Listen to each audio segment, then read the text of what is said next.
Okay, so it's a beautiful overcast day. Thought it'd be a good day for a catch up on the cool flowers that we planted at the beginning of March. So these are my Shirley poppies up here at the front. They are not ready to harvest just yet, but I can see buds on some of them, so they're coming along. My Iceland poppies I am just now starting to harvest off of. You can see there's that bud right there. And then I've got stock, which I planted at the beginning of March, and we had that hard frost. It was after mid-March, but I thought they were dead.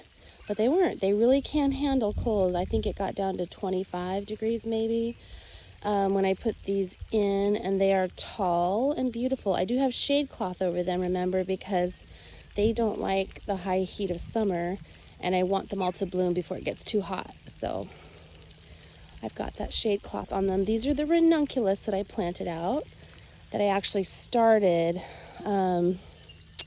inside. As you may recall, I had some experimental things going on. I did decide after the first bloom on my ranunculus that they would do better outside. So I put them outside, all of them. I didn't keep any indoors.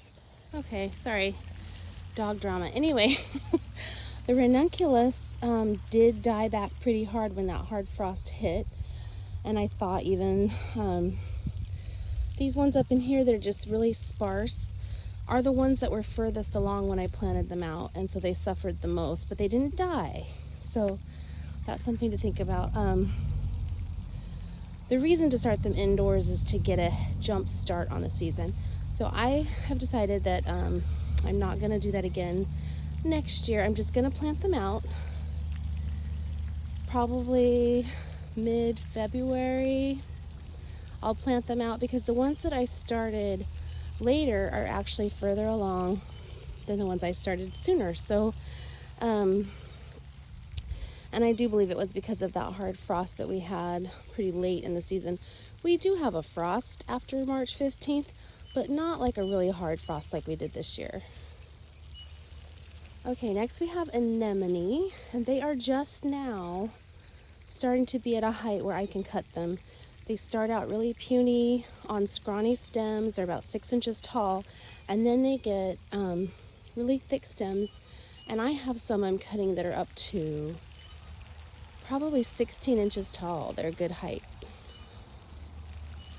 And I think as far as cool flowers, oh, there was one more that we planted. It was the cress. Let me walk over there. Okay, so this is all the cress that we planted around the same time we planted those other cool flowers, and they are doing fantastic. They were also not affected by that hard frost, so things that can tolerate a hard frost are all of those cool flowers. So in here I've got some larkspur, just a little bit, that is doing really well too.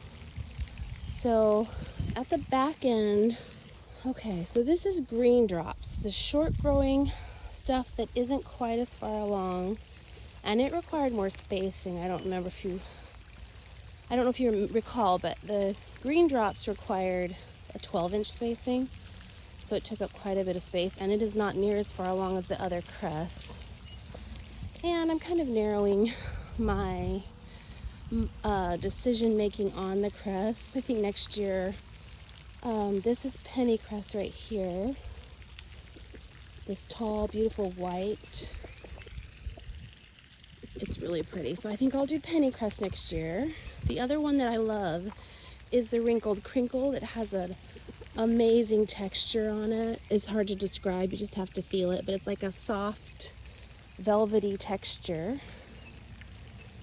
And very pretty.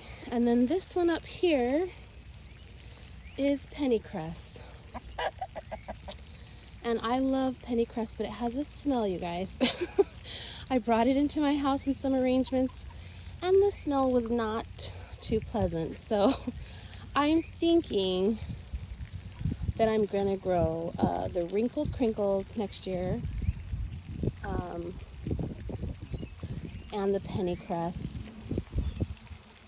And I think that's it, just the wrinkled, crinkled, and the pennycrest. The Atraxa, I haven't seen much growth on yet. It's not doing so good.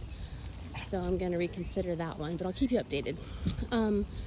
Here is the euphorbia we planted.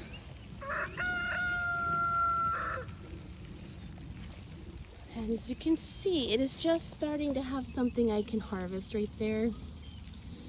Euphorbia is so beautiful, but it does not last. We hear you. It doesn't last past probably the next couple of weeks it's gonna die out. And then this is the agrostemma. It's doing really good.